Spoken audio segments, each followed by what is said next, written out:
आज की इस क्लास में सभी भक्तों का स्वागत है। अभी हम कीर्तन से स्टार्ट करेंगे। जय राधा माधव कुंज बिहारी, जय राधा माधव कुंज बिहारी, जय गोपीजन वल्लभ गिरिवर धारी, जय गोपीजन वल्लभ गिरिवर धारी, यशोदानंदन व्रज जनरंजन, यशोदानंदन व्रज जनरंजन, यमुना तीरावनचारी, यमुना तीरावनचारी, जय राधा माधव कुंज बिहारी, जय राधा माधव कुंज बिहारी, हरे कृष्णा कृष्णा कृष्णा हरे हरे, हरे राम राम राम हरे हरे, हरे कृष्णा कृष्णा कृष्णा हरे हरे, हरे राम राम राम हरे हरे, हरे कृष्णा कृष्णा कृष्णा हरे हरे, हरे राम राम राम हरे हरे, हरे कृष्णा कृष्णा कृष्णा हरे हरे, हरे राम राम राम हरे हरे, हरे कृष्णा कृष्णा कृष्णा हरे हरे, हरे राम राम राम हरे हरे, हरे कृष्णा कृष्णा कृष्णा हरे हरे, हरे राम राम राम हरे हरे, हरे कृष्णा कृष्णा कृष्णा हरे हरे, हरे राम राम राम हरे हरे, जय राधा माधव राधे, जय राधा गोविंद राधे, जय गौरनताय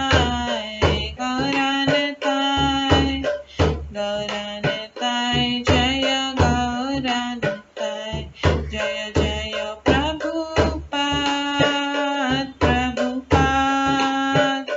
प्रभुपाद जय जय प्रभुपाद, जय जय गुरुदेव जय जय गुरुदेव, नित्य गौर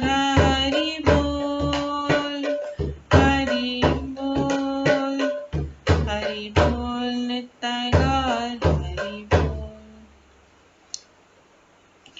गौर प्रेमानंदे हरि हरि बोल। हरे कृष्णा। आज की इस क्लास में सभी भक्तों का स्वागत है। अभी मंगलाचरण से स्टार्ट करेंगे। ॐ अज्ञानतिमिरन्धस्य ज्ञानाञ्जनशलाकया चक्षुरुन्मिलितं येन तस्मै श्रीगुरुवे नमः। श्रीचैतन्यमनोभीष्टं स्थापितं येन भूतले स्वयं रूप कदा मह्यं ददाति स्वपदान्तिकम्। वन्देऽहं श्रीगुरो श्रीयुतपदकमलं श्रीगुरुं वैष्णवांश्च श्रीरूपं साग्रजातं सहगण रघुनाथान्वितं तं सजीवं साद्वैतं सावधूतं परिजनसहितं कृष्णचैतन्यदेवं श्रीराधाकृष्णपादान् सहगण ललिता श्रीविशाखान्वितांश्च नमो विष्णुपदाय कृष्णपृष्ठाय भूतले श्रीमते भक्तिवेदान्त स्वामिन्निति नामिने। नमस्ते सरस्वती देवे गौरवाणी प्रचारिणे निर्विशेष शून्यवादी पाश्चात्य देशातारिणे वाञ्छाकल्पतरुभ्यश्च कृपा सिन्धुभ्येव च पतितानां पावनेभ्यो वैष्णवेभ्यो नमो नमः। जय श्री कृष्ण चैतन्य प्रभु नित्यानंद श्री अद्वैत गदाधर शिवासादि गौर भक्तवृंद। हरे कृष्णा कृष्णा कृष्णा हरे हरे, हरे राम राम राम हरे हरे। ओम नमो भगवते वासुदेवाय। ओम नमो भगवते वासुदेवाय। ओम नमो भगवते वासुदेवाय। नारायणं नमस्कृत्य नरं चैव नरोत्तमं देवीं सरस्वतीं व्यासं ततो जयमुदीरये। नष्टप्रायेषु भद्रेषु नित्यं भागवत सेवया भगवते उत्तम श्लोके भक्तिर्भवति नैष्ठिकी। कृष्णाय वासुदेवाय देवकी नंदनाय च नन्दगोपकुमाराय गोविन्दाय नमो नमः। सर्ववेदान्तसारमे श्रीभागवतम् इष्यते तद्रसामृतात् नान्यत्र स्याद्रति क्वचित्। आराध्यो भगवान् ब्रजेश तनयस्तनुधाम वृन्दावन रम्या काचिदुपासना ब्रजवधूवर्गेण या कल्पिता। श्रीमद्भागवतं प्रमाणम् अमलं प्रेम कुमार्तमः श्रीचैतन्य महाप्रभुमतम् इदं तत्रादरो न परम्। मूकं करोति वाचालं पङ्गुलङ्घयते गिरिं यत्कृपातमहं वन्दे परमानन्दमाधवम्। हरे कृष्णा।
हरे कृष्णा।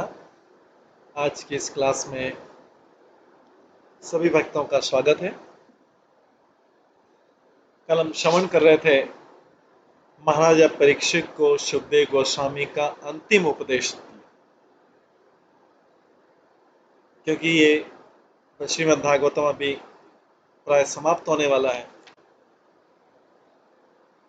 और आज जो अध्याय स्टार्ट करें, अध्याय 6 में महाराजा परीक्षित का निधन है। तो मुख्य श्रोता जो था, जिसके लिए भागवतम शुरू हुआ था, वो अभी जा रहा है इस अध्याय में। इसके बाद में यहीं पे जो है इस अध्याय के सुखदेव गोस्वामी परीक्षित महाराज का जो वार्तालाप था भागवतम के रूप में, वो खत्म हो रहा है इस चैप्टर में जो आज हम पढ़ेंगे। इसके पश्चात भी कुछ चैप्टर हैं, लेकिन वो महाराजा परीक्षित और सुखदेव गोस्वामी के संवाद से नहीं है, लेकिन फिर भी भागवतम का हिस्सा है कुछ। तो कल जो हमने श्रवण किया था महाराजा परीक्षित को सुखदेव गोस्वामी का अंतिम उपदेश। तो अंतिम उपदेश क्या था? क्योंकि अभी तो तक्षक सर्प काटने आएगा उनको, तो अंतिम उपदेश में दे रहे हैं, एकदम अंतिम उपदेश में दे रहे हैं कि राजन, ये हमारे सबके लिए एप्लीकेबल है, सबके लिए उपयोगी। सुखदेव गोस्वामी बोल रहे हैं, राजन, भगवान वासुदेव का निरंतर ध्यान करते हुए तथा शुद्ध एवं तार्किक बुद्धि का प्रयोग करते हुए अपनी आत्मा पर सावधानी से विचार करो कि यह भौतिक शरीर के भीतर किस पर स्थित है। तो दोनों को अलग मान लो। जैसे नारियल के खोल में नारियल का जो पल्प रहता है, जो नारियल ड्राई पल्प, वो अलग अलग हो जाता है। जब सूख जाता है नारियल तो वो अलग उसके अंदर बचता है। तो इससे मतलब है खोल अलग हो गया और नारियल का जो खोपरा है वो अलग हो गया। जबकि सारे टाइम जब तक गीला रहता है उसके खोल से उसको नारियल को निकालना मुश्किल रहता है, चाकू से निकालना पड़ता है, बहुत स्ट्रगल करना पड़ता है। लेकिन जब सूख जाता है तो नारियल का खोल और वो नारियल वाला अंदर से जिस भी तरीके से सुखाते हैं उसको प्रॉपर तरीके से, तो सूखने से वो खोल और वो उसके अंदर बजने लगता है, मतलब दोनों अलग अलग हो गए। इसी तरीके से बता रहे हैं, तुम अब भगवान वासुदेव का निरंतर ध्यान करते हुए तथा शुद्ध एवं तार्किक बुद्धि का प्रयोग करते हुए अपनी आत्मा पर सावधानी से विचार करो, ये भौतिक शरीर के भीतर किस प्रकार स्थित है। और अगले श्लोक में बोलते हैं, ब्राह्मण के शाप से भेजा हुआ तक्षक सर्प तुम्हारी असली आत्मा को नहीं जला सकेगा, ये ध्यान रखो, तुम डरो मत। मृत्यु के दूत यमदूत है, तुम जैसे आत्मा के स्वामी को कभी नहीं जला पाएंगे, क्योंकि तुमने तो भगवत मार्ग के जाने के मार्ग के सारे खतरों को पहले से ही जीत रखा है। भगवत मार्ग में जाने में बहुत सारे खतरे, बहुत सारे भय सब रहते हैं। उसमें काम, ईर्ष्या, भय, इसको तुमने पहले ही नष्ट कर लिया। असली मृत्यु तो मनुष्य की नित्य कृष्ण चेतना का आवरण है। असली मृत्यु तो जो चेतना का आवरण है, अगर चेतना का आवरण हट गया, उसकी मृत्यु हो गई, तो व्यक्ति भागवत धाम जा सकता है। जो फॉल्स चेतना है, चेतना के ऊपर झूठा आवरण, तो परीक्षित महाराज ने जीत लिया था। इन सब चीजों को, काम को, ईर्ष्या को और भय को पहले ही नष्ट कर दिया था। यही आध्यात्मिक के जीवन को भय आतुर करता है। व्यक्ति आध्यात्मिक जीवन में भी आता है तो भी इन चीजों से भय आतुर रहता है। कौन सा है? काम। कई बार व्यक्ति भक्ति में आते हुए पूरी तरीके से शुद्ध भक्ति नहीं तो काम को जीत नहीं पाता है। दूसरा है ईर्ष्या। भक्ति में रहते हुए ईर्ष्या लास्ट तक बनी रहती है। भक्तों के बीच में जो भी पूरे नहीं हो, पूरे मैच्योर, पूरे डेवलप नहीं 100%, वो ईर्ष्या बनी रहती है। और भय, फिर भी भय बना रहता है कि मृत्यु आएगी, बुढ़ापा आएगा, बीमारी आएगी। भक्ति में भी ये भय बना था, लेकिन परीक्षित महाराज ने इन सबको जीत लिया, पहले नष्ट कर दिया। जो आध्यात्मिक जीवन का भय आतुर करते हैं, तो भय वाले फैक्टर पे ऐसे हटा ली। तो अब वो बोल रहे हैं कि तुम आपको कोई खतरा नहीं है। अब तुम यहाँ संत सुखदेव गोस्वामी संत स्वभाव वाले राजा को, जो कि मृत्यु की पहुंच से अभी थोड़ा दूर था और शुद्ध कृष्ण भक्त के रूप में भगवत धाम जाने के लिए तत्पर था, बधाई दे रहे। मृत्यु को तो ऐसे जीत लेगा, लेकिन उसके लिए बधाई दे रहे हैं। अभी मृत्यु के लिए कौन किसको बधाई देता है? अभी वो बोले मृत्यु तुम भगवत धाम जा रहे हो, इसके लिए बधाई हो। सुखदेव गोस्वामी जिन्होंने परीक्षित महाराज को सारा भागवत सुना कि बोले बधाई हो, तुम अभी तुम जा रहे हो वहां, क्योंकि तुमने भागवतम श्रवण कर लिया। और मन में क्या विचार करो, तुम मन में विचार लाओ, ये सब अंतिम उपदेश, एकदम लास्ट उपदेश। तुम मन में विचार करो कि मैं परम सत्य, परम धाम से अलग नहीं हूं, अभिन्न हूं, मैं वहीं जा रहा हूं जहां से मैं था, वहां से अभिन्न हूं। तो मेरी जगह पे जा रहा हूं, मैं पराई जगह पे आ गया था, अभी अपनी जगह पे जा रहा हूं, अभिन्न हूं। और परम गंतव्य परम सत्य मुझसे अभिन्न है। इस तरह अपने को परमात्मा को सौंपते हुए, वो परमात्मा जो सब भौतिक उपाधियों से मुक्त है, तुम तक्षक सर्प को जब वो तुम्हारे पास पहुंचकर अपने विष दंतों से तुम्हें पैर में काटेगा, तो तुम्हें पता भी नहीं लगेगा कि वो काट के चला गया, क्योंकि वो तुम तो रेडी हो कहीं और जाने के लिए। जैसे व्यक्ति को कहीं जल्दी जल्दी में जाना हो, बहुत कहीं खुशी के मौके पे जाना हो, थोड़ी सी चोट वोट भी लग जाए तो उसको ध्यान नहीं देगा, खून में निकलेगा, बोला आके देख लेंगे, क्या नॉर्मली सोचता है। अगर उसके पास बहुत टाइम है तो फिर वहीं रोएगा गाएगा, उसी को करेगा पति। लेकिन कहीं बहुत खुशी का मौका है, वो सोचेगा अरे चोट लग गई, करा ठीक है, इसको बाद के बाद में देखा जाएगा, उस टाइम पे वो देखते इतना ध्यान नहीं, क्योंकि अभी कहीं दूसरा मौका है। तो इसीलिए पहुंच के विष दंतों से तुम्हारे पैर में काटेगा, तुम्हें पता भी नहीं लगेगा। नहीं तुम अपने मरते हुए शरीर को या अपने चारों ओर के जगत को देखोगे, क्योंकि तुम पहले से ही तुमने तो अनुभव कर लिया कि वो तुमसे अलग है। अभी तुमने अनुभव कर लिया कि वो भौतिक जगत तो शरीर तुमसे अलग है, जैसे नारियल और उसका जो खोपरा है। अभी तुमने पहले से अपने आप को तैयार कर लिया कि तुमसे अलग है, वो काट के चला जाएगा, तुम्हारे शरीर को काटेगा। लेकिन अब तो तुमको समझ में आ गया तुम परमात्मा आत्मा हो, तो तुम तो आत्मा की तरफ जाने की खुशी में शरीर की तरफ ध्यान नहीं दोगे, तुम्हें पता भी नहीं लगेगा वो काट के चला गया। और आसपास के जगत को भी छोड़ो, ये भी पता नहीं लगेगा, क्योंकि वो तो तुमने पहले से ही छोड़ दिया है। इतने दिन 7 दिन के भागवतम में तो वैसे ही छोड़ दिया।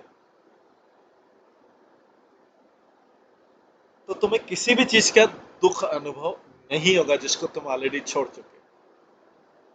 जगत के चारों जगत को अपने से अलग देखोगे। और हे प्रिय राजा परीक्षित, मैंने तुमसे ब्रह्मांड के परमात्मा हरि की लीलाएं और सारी कथाएं कह दी है, जिन्हें तुमने प्रारंभ में पूछा था। तुमने सारे क्वेश्चन पूछे थे, मैंने सब आंसर दे दिए। अब तुम और क्या सुनना चाहते हो? ये भागवतम खत्म करने से पहले कंफर्मेशन है। तो आज हम अगला अध्याय स्टार्ट करेंगे, जिसमें महाराजा परीक्षित का निधन होता है। जो मुख्य श्रोता है वो जाने वाला है। ये छठा चैप्टर है 12वां चैप्टर। इसमें कुल 11 चैप्टर है, बाकी 5 चैप्टर जो इनके संवाद से संबंधित नहीं है। सुखदेव गोस्वामी और परीक्षित महाराज, इनका संवाद खत्म हो रहा है इस चैप्टर, इसी चैप्टर में। सुतवाचा एतत् निशम्य मुनिना भीतं परीक्षित व्यासात्मजेन निखिलात्मदृशा समेन तत्पादमूलम् उपसर्ति न तेन मूर्धना बद्धाञ्जलितम् इदमास विष्णुरात।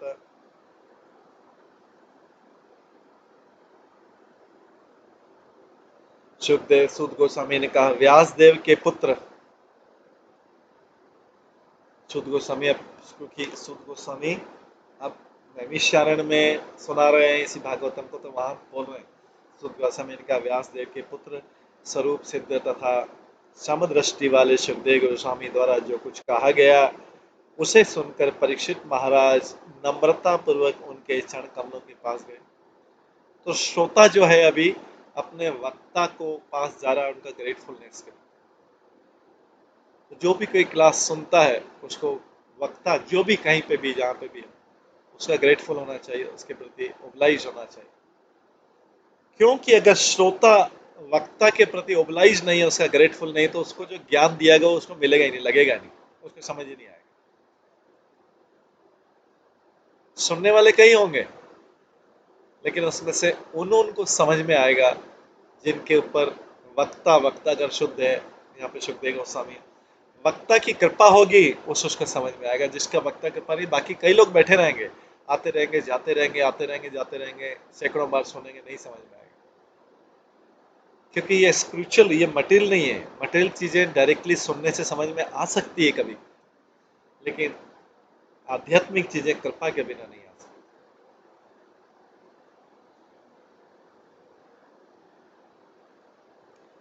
तो इसलिए उन्होंने उनको प्रणाम के चरणों परीक्षित नमन तब उनके चरण कमलों के पास गए, मुनि के चरणों पर अपना शीश झुकाते हुए सम्मान में हाथ जोड़े। जीवन भर भगवान विष्णु के संरक्षण में रह चुके राजा ने इस प्रकार कहा। अभी जब सुखदेव गोस्वामी ने अपना पूरा कर लिया और बोला और कोई प्रश्न है, तो राजा ने उनको प्रणाम किया, नम्रता पूर्वक आदर पढ़कर किया और सम्मान में बोलते अभी इस प्रकार स्तुति करते हुए बोलते हैं। राजोवाच, परीक्षित महाराज बोल रहे हैं, सिद्धास्मि अनुग्रहीतस्मि भवता करुणात्मना श्रावितः यच्च मे साक्षात् अनादि निधन हरि। महाराजा परीक्षित ने कहा, अब मुझे अपने जीवन का लक्ष्य प्राप्त हो गया। पूरी भागवतम श्रवण करने के बाद परीक्षित महाराज बोल रहे हैं, अब मुझे अपना लक्ष्य प्राप्त हो गया। उनका ग्रेटफुल करनेस कर रहे हैं, उनको थैंक यू दे रहे हैं। उनको कोई गिफ्ट नहीं चाहिए सुखदेव गोस्वामी, उनका ग्रेटफुल थैंक यू हार्ट से, क्योंकि आप सभी के महान तथा दयालु आत्मा ने मुझ पर इतनी कृपा प्रदर्शित की। आप स्वयं मुझसे आदि अथवा अंत से रहित भगवान, आपने स्वयं मुझसे आदि तथा अंत से रहित भगवान हरि की कथा सुनाई।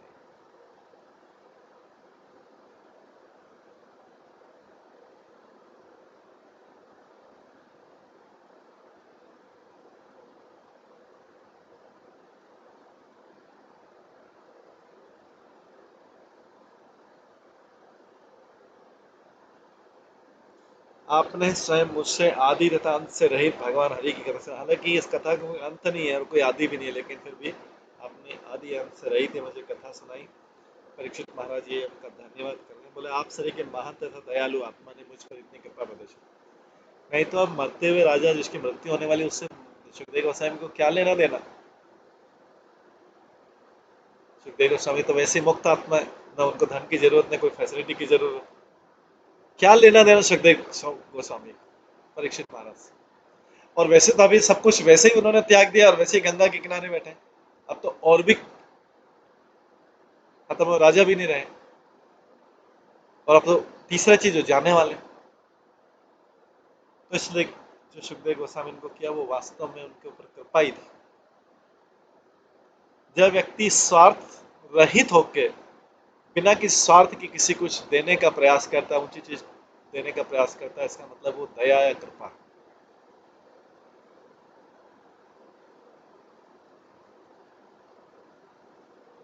एक तो ऊंची चीज देने का प्रयास कर रहा है और बिना कोई स्वार्थ के, बदले में उसको लेने की क्या लेगा। और जिसको भगवान की कथा में रुचि है, उसको दूसरी चीजों में कोई इंटरेस्ट नहीं।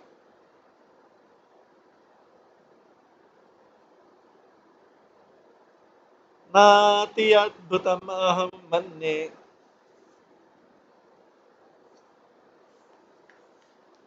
महताम अच्युत आत्मनाम अज्ञेषु तापतप्तेषु भूतेषु यत् अनुग्रह।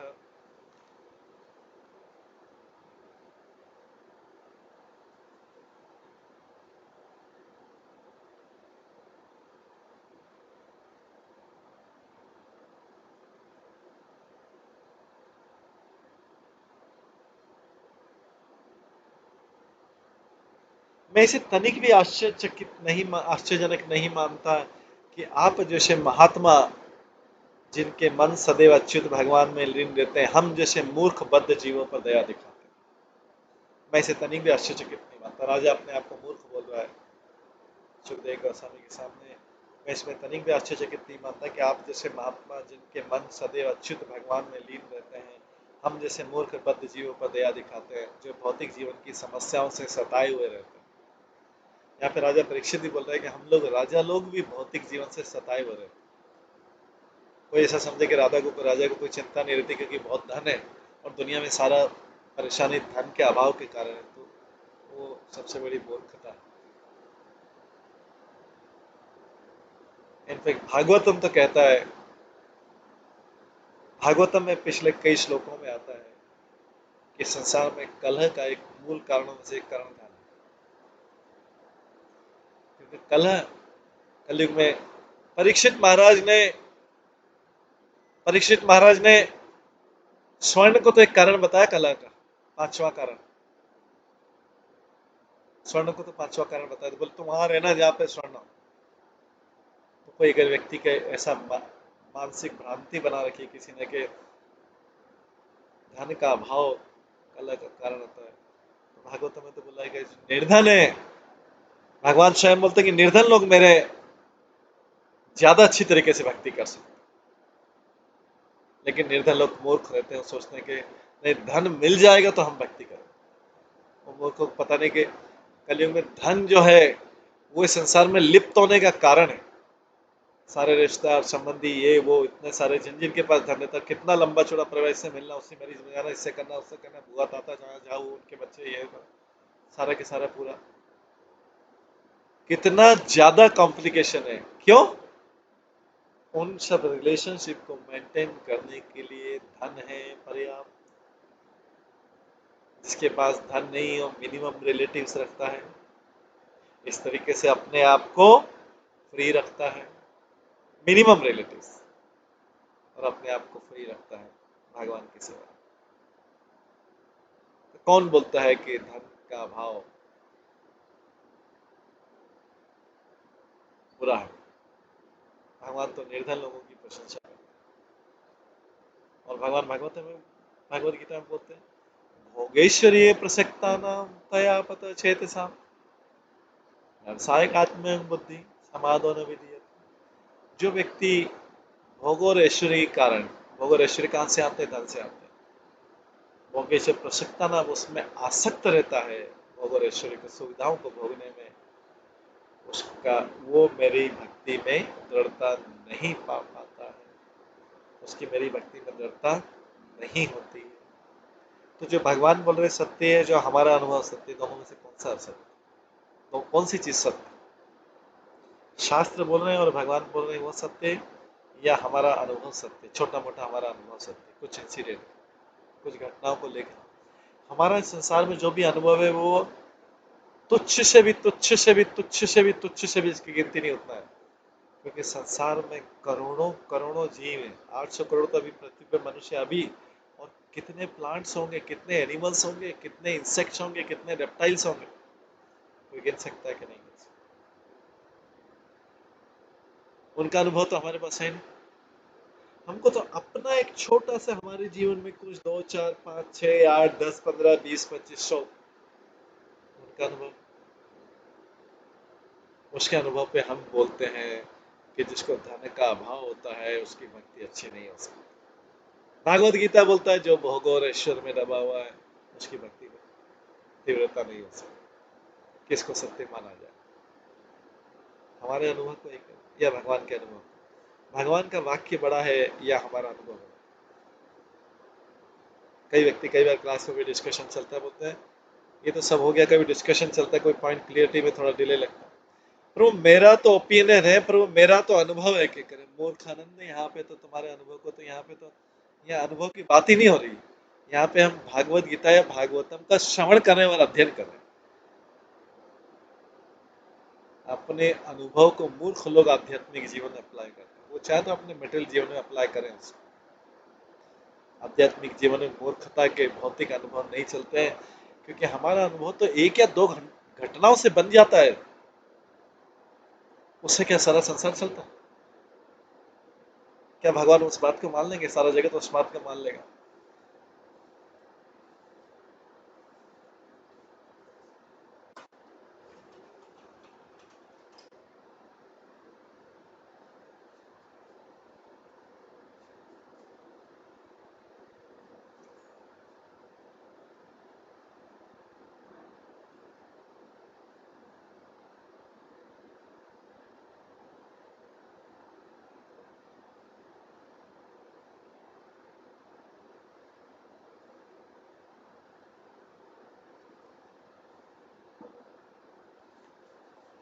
तो यहाँ पे परीक्षित महाराज बोल रहे हैं, परीक्षित महाराज इतना बड़ा राजा बुद्धिमान हो के वो जो है बोल रहा है हम जैसे मूर्ख बद्ध जीव। तो फिर जब परीक्षित महाराज अपने आप को मूर्ख बोले तो हमें क्या बोलना चाहिए? मूर्खाधीश और मूर्खाधिपति मूर्खराज परशुराम हम जैसे मूर्ख बद्ध जीवों पर दया दिखाते हैं जो भौतिक जीवन की समस्याओं से सताए होते हैं। पुराण संहिता में ताम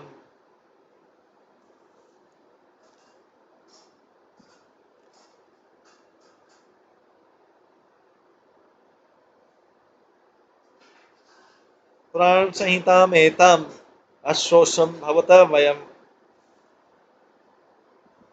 यस्याम खलु तम श्लोक भगवान अनुवर्ण्यते।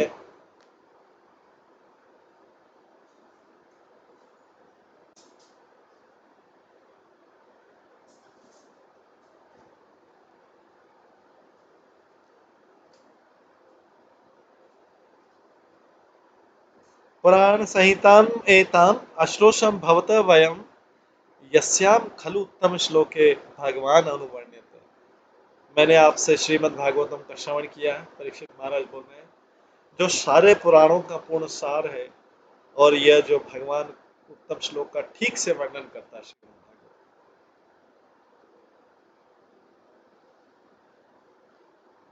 इसके बाद परीक्षित महाराज कहते हैं भगवान तक्षक आदिभ्य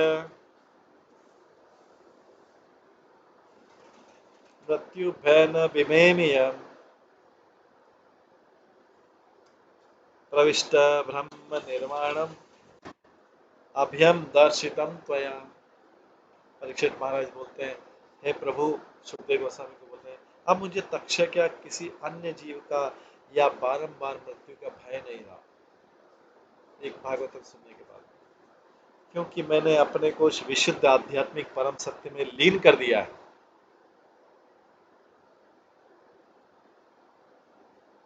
क्योंकि मैंने अपने को उस पर विशुद्ध आध्यात्मिक परम सत्य में लीन कर दिया जिसका उद्घाटन आपने किया है और जो सारे भाई को नष्ट कर देता।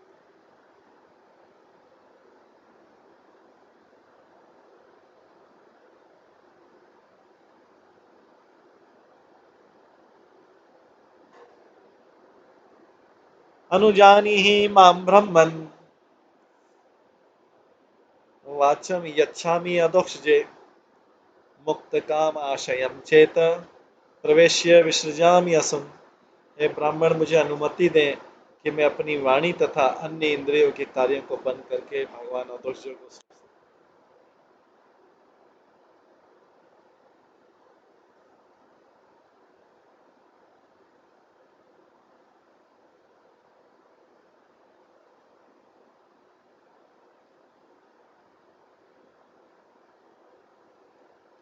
हे ब्राह्मण, मुझे अनुमति दे कि मैं अपनी वाणी तथा अपनी अन्य इंद्रियों के कार्यों को बंद करके भगवान अदोषों को सौंप सकूं।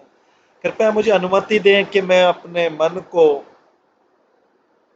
अनुमति मांग रहे परीक्षित महाराज सुखदेव गोस्वामी से कृपया मुझे अनुमति दे कि मैं अपने मन को विषय वासनाओं से शुद्ध करके उन्हीं भगवान में के पास जा सकूं और इस तरह अपना जीवन त्याग सकूं।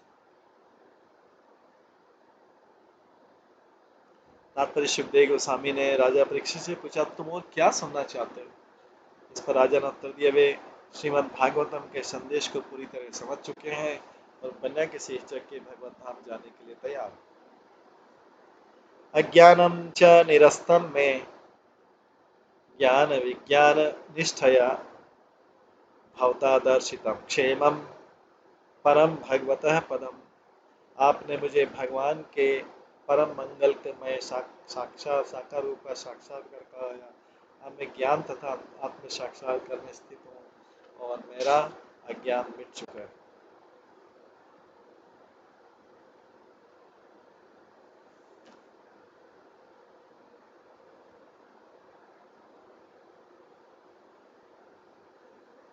आपने मुझे भगवान के परम मंगल में साकार रूप का साक्षात्कार कराया।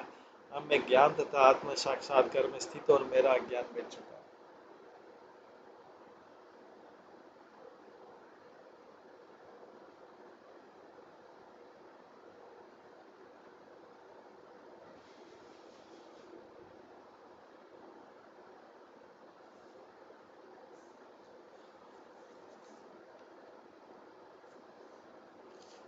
सुतवाच इति युक्ततमनुज्ञाप्य भगवान बादरायणी जगाम भिक्षुभिः साकं नरदेवेन पूजितः। सुद गोस्वामी ने कहा, इस प्रकार अनुनय विनय नहीं किए जाने पर श्री व्यासदेव के संत सदस्य पुत्र ने राजा परीक्षित को अनुमति दे दी शरीर छोड़ने की। तत्पश्चात राजा तथा वहां पर उपस्थित मुनियों द्वारा पूजित होकर सुखदेव गोस्वामी उस स्थान से चले गए।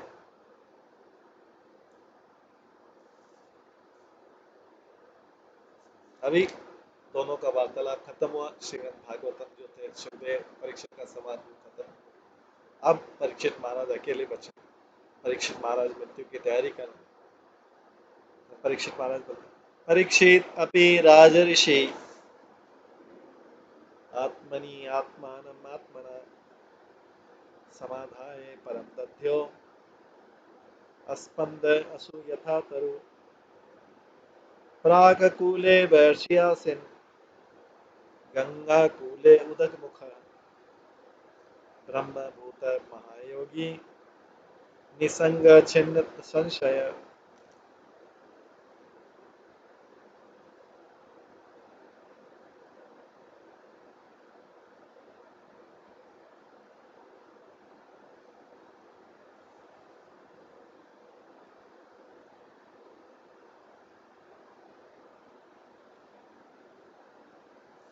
तब महाराजा परीक्षित पूर्व अभिमुख दर्भ के बने आसन पर गंगा नदी के तट पर बैठ गए और स्वयं उत्तर की मुख कर लिया।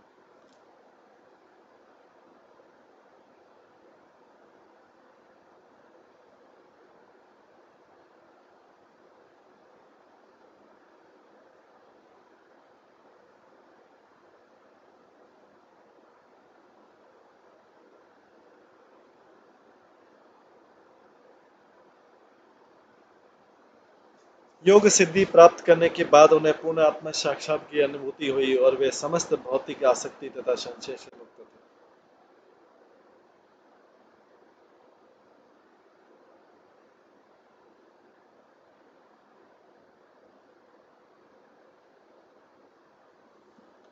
संत सदृश राजा ने अपनी शुद्ध बुद्धि से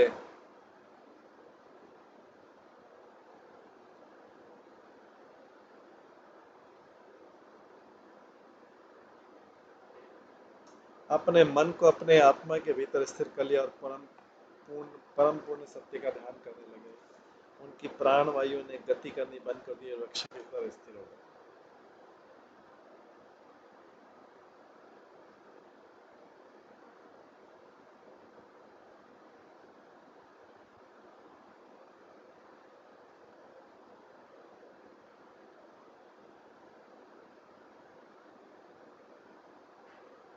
तक्षक प्रहित विप्र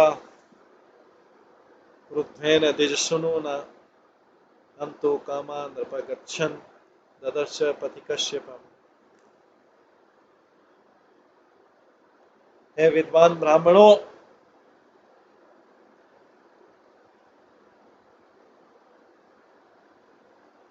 ये सुद गोस्वामी बोल रहे हैं, ब्राह्मण के क्रुद्ध पुत्र द्वारा भेजा गया तक्षक। ब्राह्मण कौन? सौमिक ऋषि का पुत्र श्रृंगी ऋषि। ब्राह्मण के पुत्र मतलब जो श्रृंगी ने भेजा गया तक्षक सर्प राजा को मारने के लिए जा रहा था कि उसे मार्ग में कश्यप मुनि को देखा। तम तर्पित्वा द्रविणे निवृत्य विषहारिणम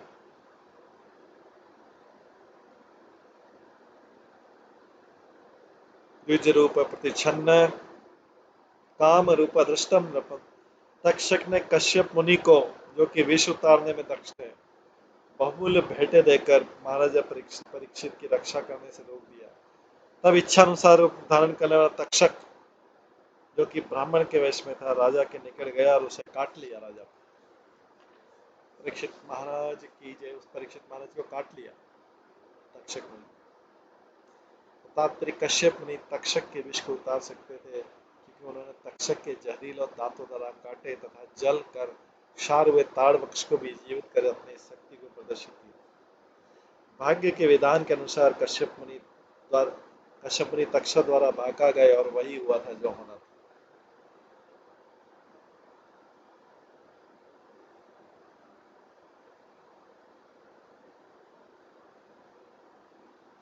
ब्रह्मभूतस्य राजर्षे देहा गरलग्निना बभूव भस्म सद्य पश्यतां सर्वदेहिनाम्।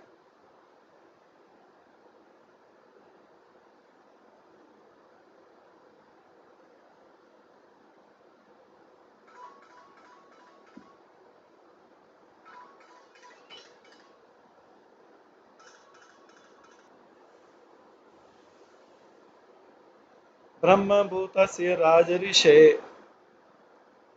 देहै गरलग्निना बभूव भस्मसात् सद्य पश्यताम सर्वदेहिनाम। ब्रह्मांड भर के जीव को देखते देखते उस स्वरूप सिद्ध राज ऋषि का शरीर सर्प विष की अग्नि से तुरंत जलकर राख हो गया। हाहाकार महानासिक भुवि खे दिक्षु सर्वतः विस्मिता ही अभवन् सर्वे देव असुर नर आदय। पृथ्वी पर तथा स्वर्ग में सभी दिशाओं में भीषण हाहाकार होने लगा और सारे देवता असुर मनुष्य तथा अन्य प्राणी चकित हो उठे।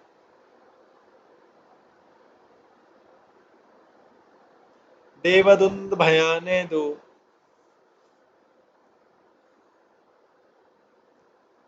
परीक्षित महाराज का शरीर सर्प विष की अग्नि से जलकर राख हो गया। पृथ्वी में स्वर्ग पे सभी दिशाओं में हाहाकार, सारे प्राणी चकित हो गए। राजा चला गया, राजा चला गया, परीक्षित महाराज चले गए। देवलोक में धुंधुभियां बजने लगी, स्वर्ग की गंधर्व अप्सराओं ने गीत गाए, देवताओं ने फूलों की वर्षा की तथा प्रशंसात्मक शब्द कहे।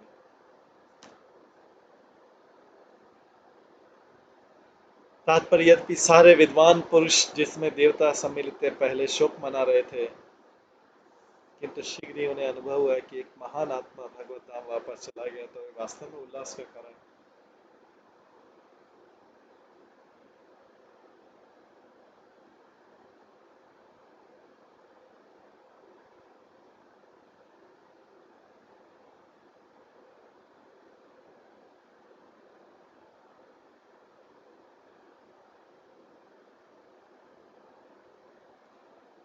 जन्मे जय स्वयपित्रम श्रुत्वा तक्षक भक्षितम यथा आजुवाह संक्रुद्ध नागान सत्रे स द्विजे। यह सुनकर कि उसके पिता को तक्षक ने बुरी तरह डस कर मार दिया है, महाराजा जन्मेजय अत्यधिक क्रुद्ध हो गए। महाराज जन्मेजय कौन थे? परीक्षित के पुत्र। महाराजा जन्मेजय अत्यधिक क्रुद्ध हो गए और ब्राह्मणों से एक विशाल यज्ञ करवाया।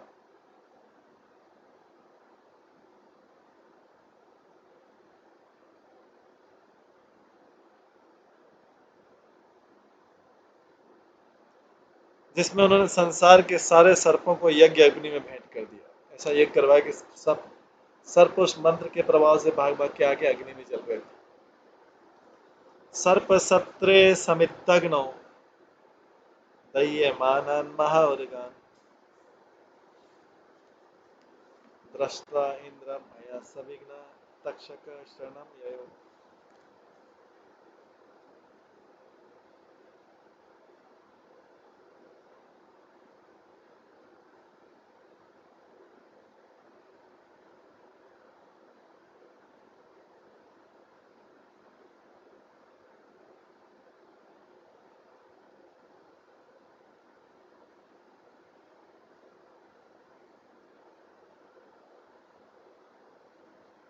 तब तक्षक ने अत्यंत सर्पशाली सर्पों को भी उस सर्प यज्ञ की प्रज्वलित अग्नि में जलाया जाते देखा। तक्षक ने देखा कि सारे आगे उसके परिवार के सारे लोग उस यज्ञ अग्नि में जल रहे हैं, तो भाई से आकुल उठा और शरण के लिए इंद्र के पास पहुंचा।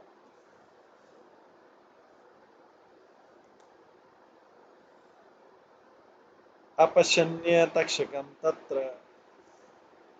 राजा पारीक्षित द्विजान् उवाच तक्षक कस्मात् न दह्येत उरगाधम। जब राजा जन्मेजय ने तक्षक को यज्ञ अग्नि में प्रवेश करते नहीं देखा तो उन्होंने ब्राह्मणों से कहा, समस्त सर्पों में नीच व तक्षक इस अग्नि में क्यों नहीं जल रहा है। तम गोपायति राजेंद्र शक्र शरणमागतम तेन स्तंभित सर्प तस्मात् अग्नो पतति असो। ब्राह्मण ने उत्तर दिया है, राजेंद्र तक्षक सर्प इसलिए अग्नि में नहीं जल रहा है क्योंकि इंद्र द्वारा उसकी रक्षा हो रही है। जिसके पास वो शरण के लिए पहुंचा है, इंद्र उसे उस अग्नि से बचाए हुए।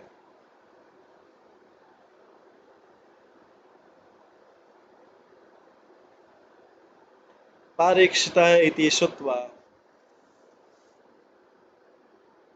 प्राहर उदारवती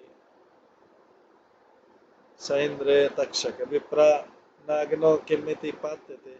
इन शब्दों को सुनकर बुद्धिमान राजा जन्मेजय ने पुरोहितों से कहा, तो हे ब्राह्मणों, तुम लोग तक्षक को उसके रक्षक इंद्र सहित अग्नि में क्यों नहीं गिरा देते।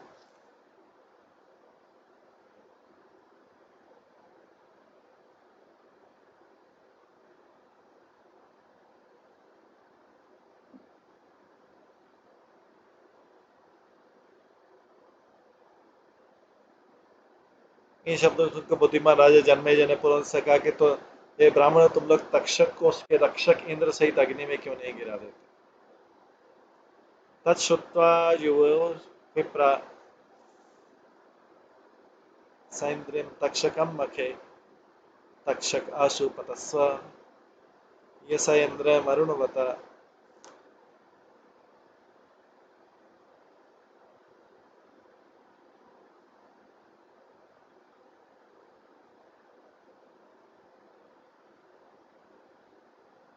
ये सुनकर पुरोहितों ने इंद्र समेत तक्षक को यज्ञ अग्नि में आहुति के रूप में अर्पित करने के लिए मंत्र पढ़ा। पुरोहितों ने तक्षक को यज्ञ अग्नि में आहुति करने के लिए मंत्र पढ़ा। बोला, मंत्र में लिखा था, हे मंत्र में बोलता है, हे तक्षक, तुम इस अग्नि में इंद्र तथा उनके आतिथ्य देवताओं के समूह सहित तुरंत गिर पड़ो।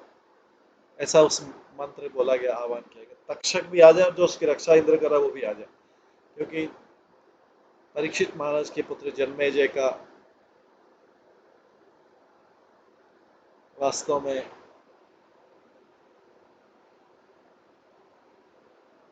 इंद्र से ही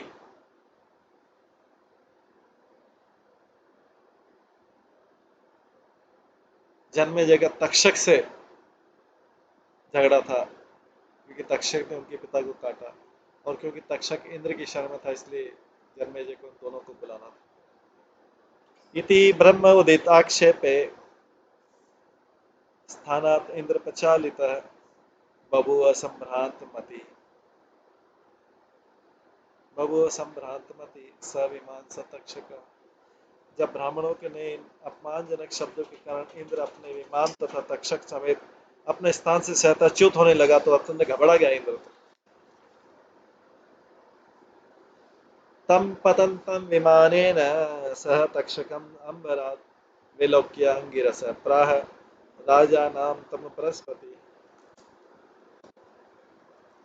जब अंगिरा मुनि के पुत्र बृहस्पति ने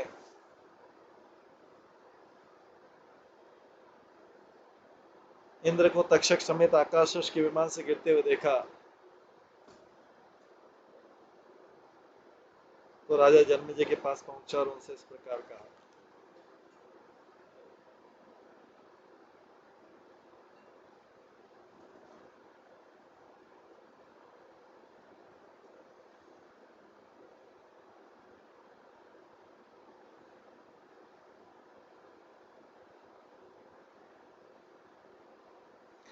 जब अंगिरा मुनि के पुत्र बृहस्पति ने इंद्र को तक्षक समेत आकाश विमान से गिरते देखा तो राजा जन्मेजय के पास पहुंचे और उन्होंने इस प्रकार कहा। अंगिरा मुनि ने इस प्रकार कहा जन्मेजय से, नैष त्वया मनुष्येन्द्र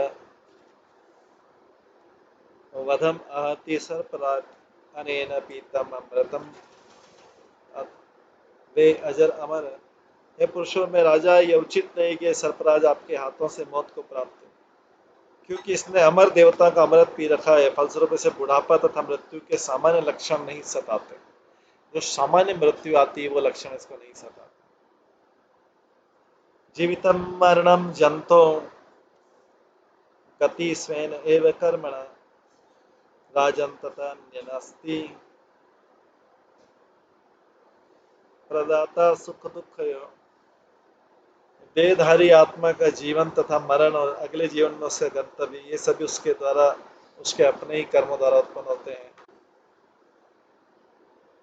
इसलिए राजन, किसी के सुख तथा दुख को उत्पन्न करने के लिए वास्तव में कोई अन्य अभिकर्ता उत्तरदायी नहीं।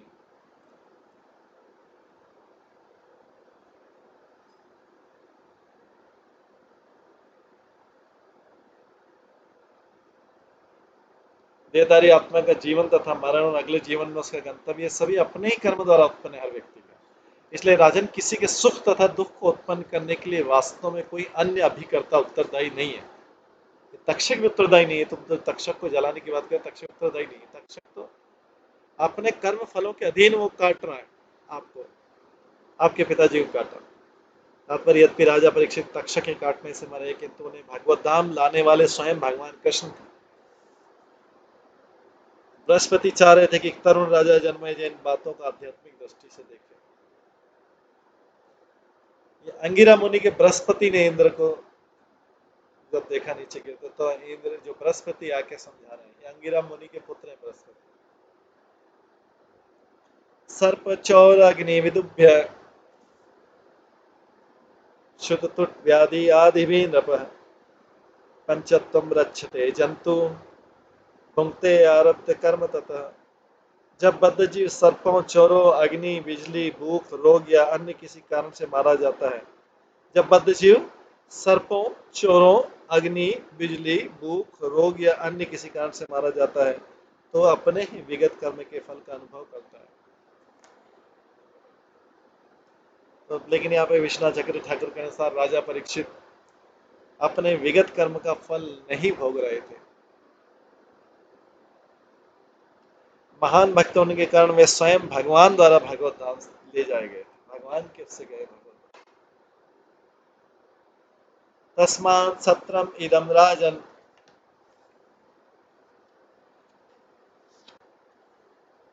संस्थियेत अविचारिकम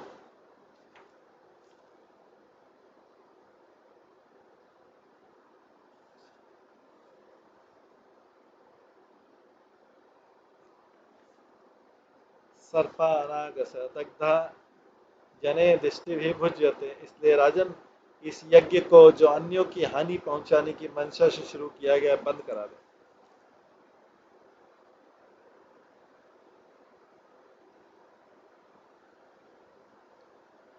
इसलिए ये राजन, इस यज्ञ को जो अन्यों को हानि पहुंचाने की मंशा से शुरू किया गया, बंद करवा दो। ये बृहस्पति ने जन्मेजय को आदेश दिया। जन्मेजय राजा परीक्षित का पुत्र।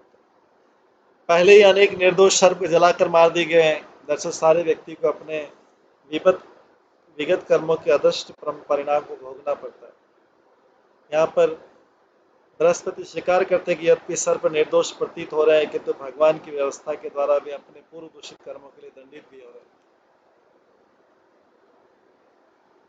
सुतवाच इति युक्त स इति आह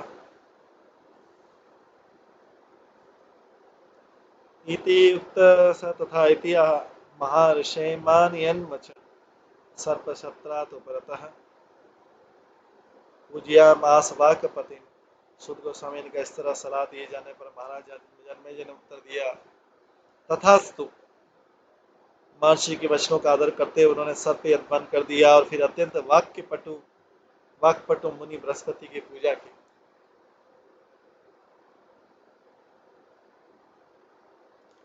सहसा विष्णु महामाया अबाध्याय लक्षणाय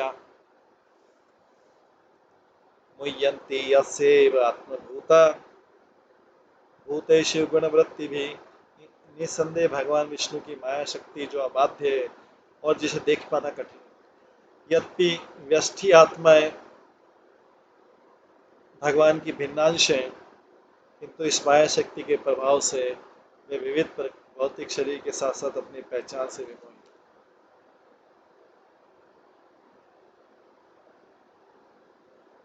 तात्पर्य भगवान विष्णु की माया शक्ति इतनी प्रबल है कि राजा परीक्षित का लब्ध प्रतिष्ठित पुत्र तक अस्थायी रूप से भ्रमित हो गया था, दिग्भ्रमित हो गया। ये तो भगवान कृष्ण का भक्त होने से उनका मोह तुरंत ठीक हो गया। दूसरी ओर एक सामान्य भौतिकतावादी पुरुष भगवान के विशेष संरक्षण के बिना भौतिक अज्ञान में डूबा रहता है। वस्तुतः भौतिकतावादी व्यक्ति को भगवान विष्णु के संरक्षण की आवश्यकता नहीं रहती, इसलिए उसका पूर्ण विनाश अपरिहार्य है।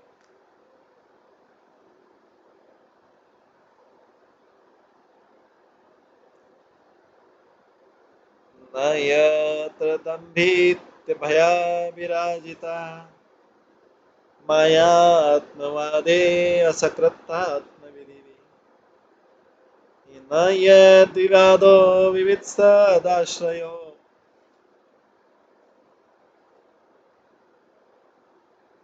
मनः संकल्प विकल्पवृत्ति यत्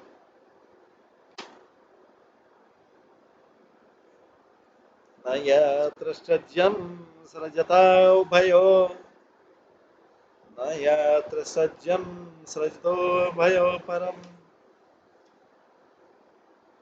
श्रेयश्च जीव त्रिभिवन्वितत्वम् तथेतदुत्सादितबाध्यबाधकम् निषेध चौर्मिन्न विरमेत् ततः मुनि।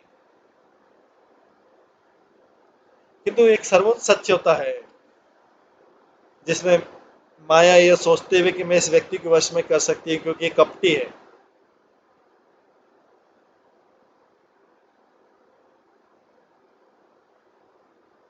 निर्भय होकर अपना प्रभुत्व नहीं दिखा सकती। सर्वोच्च सत्य में माया में तर्क वितर्क के दर्शन नहीं होते।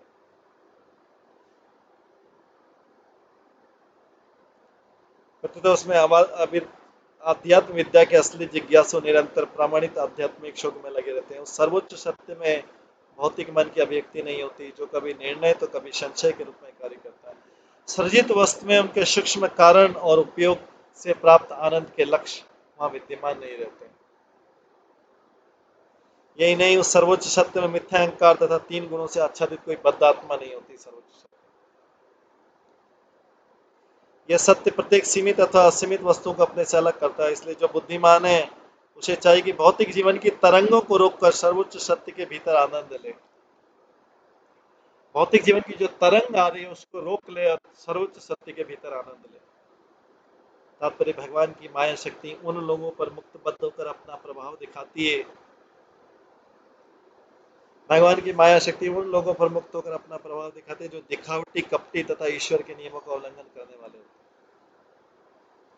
चूंकि भगवान सारे भौतिक गुणों से मुक्त रहते हैं, उनकी उपस्थिति में माया स्वयं भयभीत रहती है। जैसे कि ब्रह्मा जी ने कहा है, विलज्य मानिया यस्था तो निक्षपते मया। माया भगवान के समक्ष आने में शर्माती है।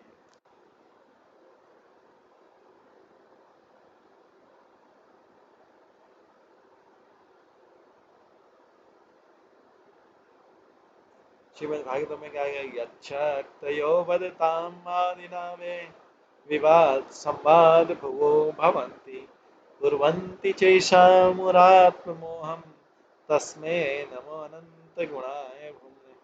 मैं उस सर्वव्यापी भगवान को नमस्कार करता हूँ जो असीम दिव्य गुणों से युक्त है। विभिन्न मतों का विस्तार करने वाले सभी दार्शनिकों के हृदय के भीतर से वे उन्हें उनके आत्मा को भुलवा देते हैं, जो कभी तो एक मत होते हैं, कभी आपस में मतभेद रखते हैं। इस तरह वे भौतिक जगत में ऐसी स्थिति ला देते हैं जिसमें किसी निष्कर्ष पर नहीं पहुंच पाते। मन भगवान का नमस्कार करें।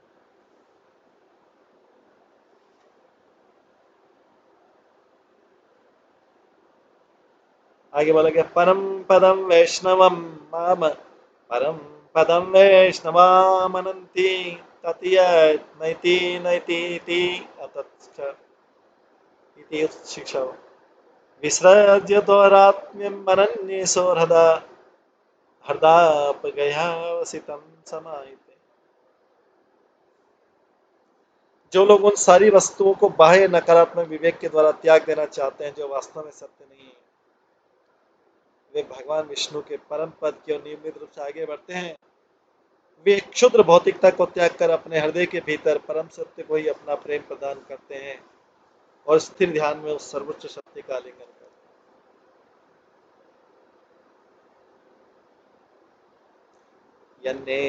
यन्नेति नेतित्यदुच्छिक्षम पद विवेशा निषेधात्मक विवेक भी का सूचक, जिसके द्वारा परम सत्य की खोज में लगा हुआ व्यक्ति उन सारी बातों का बहिष्कार करता है जो व्यर्थ, सतही तथा सापेक्ष। संसार भर में लोगों ने राजनीतिक, सामाजिक, यहाँ तक कि धार्मिक सत्यों की वैधता का धीरे धीरे परित्याग कर दिया, किंतु कृष्ण भावनामत के अभाव में वे मोहग्रस्त तथा उन्मादी बने रहते हैं। तो यह स्पष्ट कहा कि परम पदम वैष्णवात्मनि तत्, जो लोग पूर्ण ज्ञान के इच्छुक हैं उन्हें न केवल व्यर्थ की वस्तु का बहिष्कार करना चाहिए, अपितु उन्हें परम पदम वैष्णव के आध्यात्मिक सिद्धांत को भी समझना चाहिए। पदम भगवान के पद तथा धाम का सूचक है, जिसको वही लोग समझते हैं जो क्षुद्र भौतिकता का परित्याग करते हैं और अनन्य सौरधम भगवान के लिए अनन्य प्रेम पद को ग्रहण करते हैं। ऐसा अनन्य प्रेम संकीर्ण मन वाला या सांप्रदायिक नहीं होता है, क्योंकि सारे जीव भौतिक भगवान के भीतर होने से स्वतः सेवित हो जाते हैं और जब वे परम पुरुष की सेवा करते हैं। भगवान तथा सारे जीवों की सर्वोच्च सेवा करने की विधि कृष्ण भावनात्मक का विज्ञान है, जिसकी शिक्षा पूरे श्रीमद् भागवतम में दी है।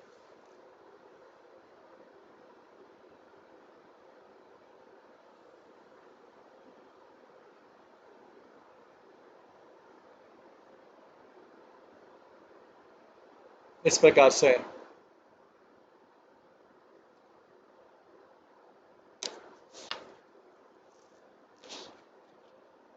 सूत गोस्वामी बता रहे हैं,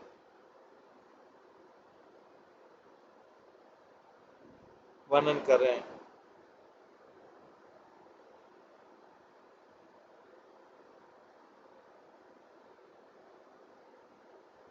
सूत गोस्वामी वर्णन अभिशार्य को कर रहे हैं, क्योंकि अभी परीक्षित महाराज का निधन हो गया, इसलिए सुखदेव और परीक्षित संवाद बंद हो गया। तो आज अभी समय होने जा रहा है, हम इसको यहीं पे विराम देते हैं। सभी भक्तों का बहुत बहुत धन्यवाद। सभी भक्तों के लिए एक बार हरे कृष्ण महामंत्र का जप करेंगे हम सब मिलके, जो श्रवण करें उनके लिए। हरे कृष्णा कृष्णा कृष्णा हरे हरे, हरे राम राम राम हरे हरे। श्रीमद् भागवतम महापुराण की जय। श्रील प्रभुपाद की जय। सभी भक्त गणों की जय। हरे कृष्ण।